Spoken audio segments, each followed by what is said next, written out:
Yo, it's your boy Vegabomber, and welcome to Vegabomber Land. Well, I've seen another movie, and this movie that I've seen, well, everybody's talking about this weekend. It's the movie called IT, Information Technology.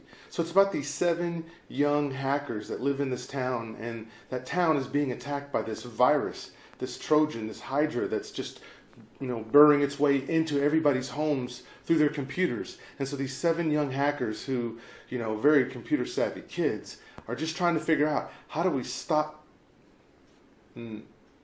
No, that's not right. That's not right. Yeah. IT. This is the movie review for the Stephen King novel called It. So Stephen King, we all know who he is. This is a guy who writes some terrifying novellas, if you will, or novels, or whatever you want to call them. Books, right? We still have books? I think we do, because not everything's online. Well, no, everything actually is online. But either way, Stephen King is known. He's the master of horror. So we've seen movies like Christine. We've seen stuff like, Shawshank Redemption, which isn't a horror movie. We've seen The Mist. We've seen Pet Sematary. I mean, this guy knows how to write horror. This genre he has down. And this movie is not an adaptation of the TV series that we saw back in the late 80s, early 90s. No. This movie, It, directed by Andy Muschietti, is actually an adaptation of the book. And we've been waiting for this adaptation for a while. Because, what is it now? Since the 90s? 2017, it's about 27 years. And if you know anything about Pennywise, who is the deranged clown, or at least one of the shape-shifting forms of this shapeshifter is the clown, because the clown seems to be the most scary thing, he only feeds every 27 years. So, kind of interesting tidbit.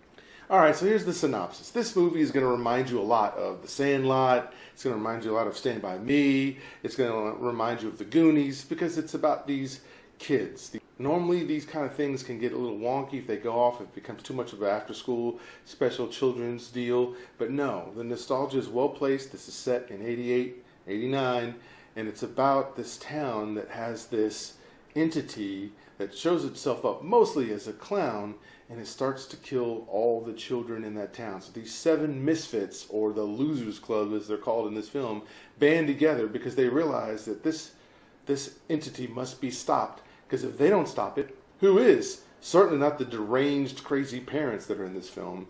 And so basically, that's your story. How these 7 misfits band together and go attack this thing that's been attacking them through fear. So let's talk about the good first. Let's keep it positive, yo. And so I would say that in this movie, there's a lot of things that are great. For example, I will take, first off, the casting.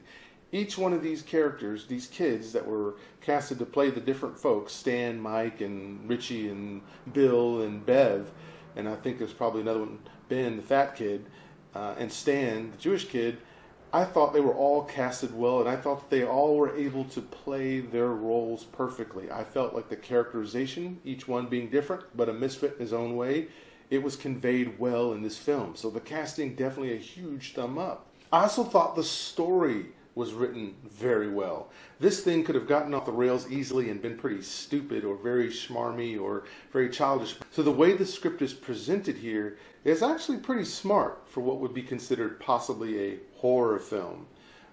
You care about these characters. They spend time with the characters. They're not just people running and screaming because the big boogeyman is chasing them.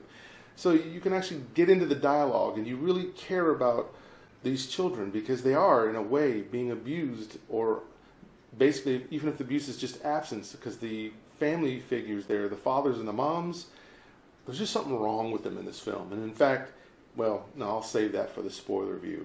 But yes, this movie is pretty smart. The script presents itself as pretty wise in saying, hey, this really could happen to a kid, and this fear could really be realized in this way by a kid if they believe it far enough. So the way this script was written and the way it's presented in this film, love it. That's obviously another plus for this film. Now I know there's some people who probably like Tim Curry better just because of the 90s series that he was in, but I will just say this, Skarsgård didn't disappoint. I thought he was very creepy as Pennywise, and I thought that the scenes that they used where they chose to be realistic scenes and some of the scenes where they chose to use a little bit of CGI just added to the effect of his personality of what Pennywise was supposed to be. So he's more than just a clown. He's more than just a pedophile or a crazy guy who dresses up as a clown to go kill children. This is really much deeper, much broader than that. And I would say that Skarsgård did a great job of showing the different layers, if you will,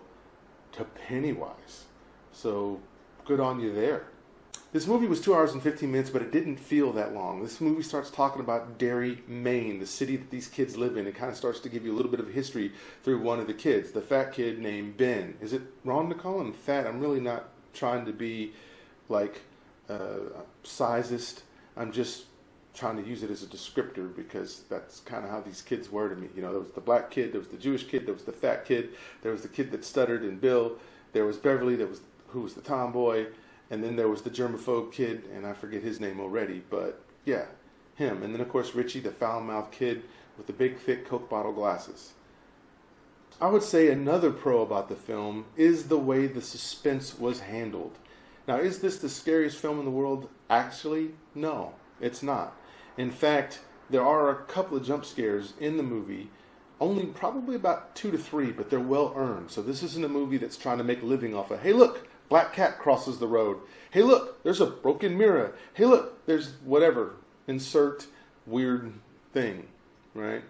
No, not this film. When it does do the jump scares, it actually pays off. So I like it, and there's very few of them, and so to me, that's a good, solid story. So you might be saying, okay, Vegabomber, was there anything about this film that you didn't like? Well, yes, there were a few things that I did not care for in this movie. I felt like, and these might be minor nitpicks, but, you know, stick with me for a little bit.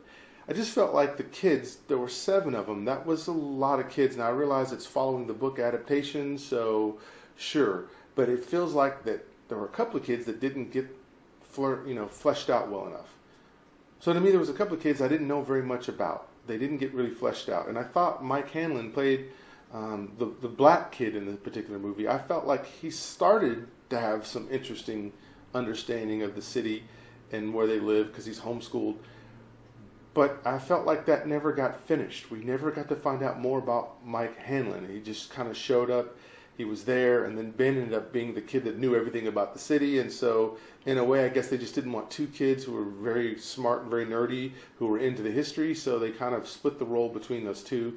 And I don't know. I liked Ben. I thought Ben was just that kid who had that crush on that girl that was never going to be in his league in the first place. So one of the things I didn't like is I just thought that the character of Mike, the black kid, it needed to be fleshed out more. We needed to know a little bit more about him. Because clearly he had to be more than just showing up and being the guy that had the gun that he could use against Pennywise. There had to be more to him than just that, and I think there was in the book for sure. So I didn't care for him. I'd also say the film really wasn't that scary. I mean, I would say that the trailers in a lot of ways ruined some of the scares. Like I knew when the moments were going to happen where there was going to be Pennywise right here because I saw it already in the trailer. So that sewer scene, the scene where Bev is in that bathroom and she turns and Pennywise is right there. Okay, this is all in the movie itself. And so, yeah, if you've seen those scenes in the movie, then you're not going to be ready to jump because you kind of can anticipate it because, well, it was in the trailer. Stop doing that, Hollywood. We're going to go see the movie.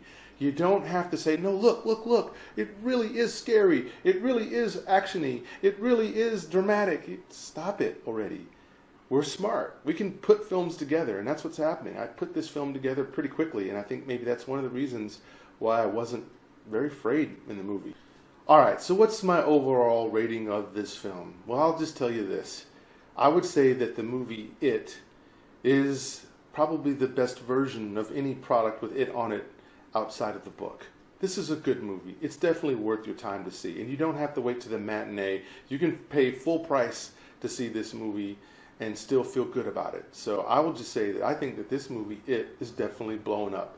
It's not without a few issues here and there, but the issues are not enough to trump how good the rest of the scenes were, the direction by Andy Muschietti, just the way he directed these children actors, and then just the way the children actors didn't make you feel like they were just kids playing a role. You really believed they could probably hang out like this a lot. So I would just say you will enjoy this film. It is a good time. It's definitely entertaining. It's not the scariest movie in the world, but it is entertaining. You will not be upset about the 2 hours and 15 minutes you will spend with this film. Anyway, I've talked enough. Now it's your turn. I'll meet you in the comments section. Let me know. What did you think of this movie? Was this the scariest Stephen King movie? Or where does this movie rank in terms of all the Stephen King movies in terms of suspense or scary? And tell me, who do you think was the best villain in all the Stephen King's movies? Was it Pennywise? Or was it that cat in Pet Sematary? Or, well, I don't know. You tell me in the comment section. Anyway, it's your boy Vegabomber, and I am out. You!